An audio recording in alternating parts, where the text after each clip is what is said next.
my good friend and partner, Howard Morgan. And we're going to talk about the topic of recognition. You know, recognition is kind of puzzling. Recognition is something that doesn't have to take long. People like. Study after study shows it helps improve performance.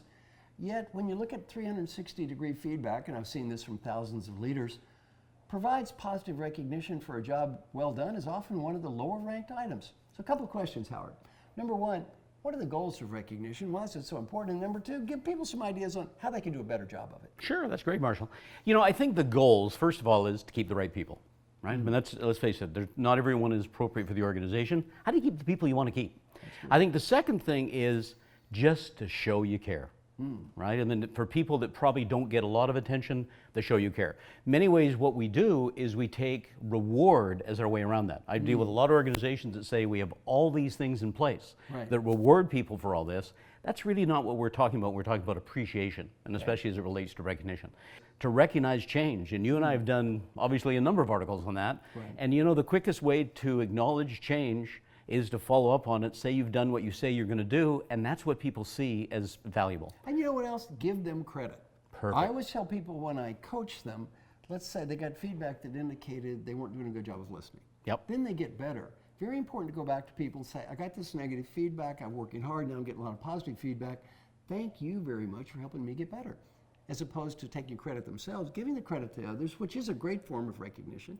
Well, some of the times what we have to remember, Marshall, is we need to give people what really excites them versus what they think they'll like. And that's, you know, that's an important thing for us to remember as leaders. You know, that's good. You know, I have a friend of mine in the restaurant business, and she made an interesting point. Restaurant managers sometimes want to get products that they like, and they don't think about the customers liking it. That's right. So she said, we've got to, wait a minute, we have research here. Let's do what's good for the customer, not what's good for the restaurant chain or the owner of the restaurant chain, who may be some rich guy whose taste is very different than that of the customer. So excellent point. And that's a natural link, actually, to success steps. Because in a lot of ways, what really works for recognition, appreciation inside an organization is what customers want outside an organization. So for example, first thing is unexpected. If you deliver to someone something what they expect, there's no passion in it. It's like wallpaper. Exactly. That's absolutely right. Second thing is, it really needs to be timely.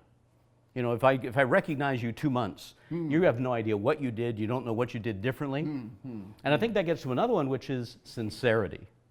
I've seen a lot of people try to do things they thought were great, but everybody recognizes with their BS detector that, you know, it's really not them and they're not appreciating them fully. Well, you know, I agree with you. I think when you work with people day after day after day and year after year, you don't fool them anyway. Right, exactly. They're not idiots. You don't fool them anyway. Well, I can remember a client that you and I worked with. I remember that the person gave out dessert coupons, and it was the CEO of the company. And they handed out little vouchers, and it was funny because what ended up happening is people wouldn't redeem them.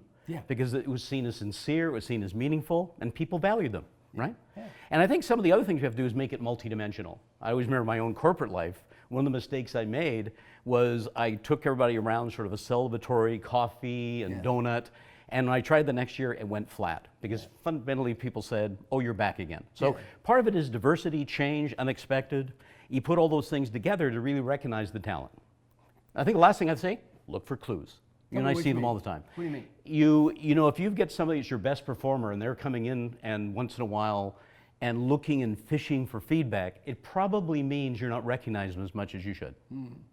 That's it. And one thing I like about everything you've said is, don't be ashamed to recognize the great people more than you recognize the not so great people. Because sometimes if you recognize everybody about the same amount, you're giving the bottom too much recognition. You're not really recognizing the people you want to keep. Yeah, Thank you. Perfect, Thank buddy. you. Thank you.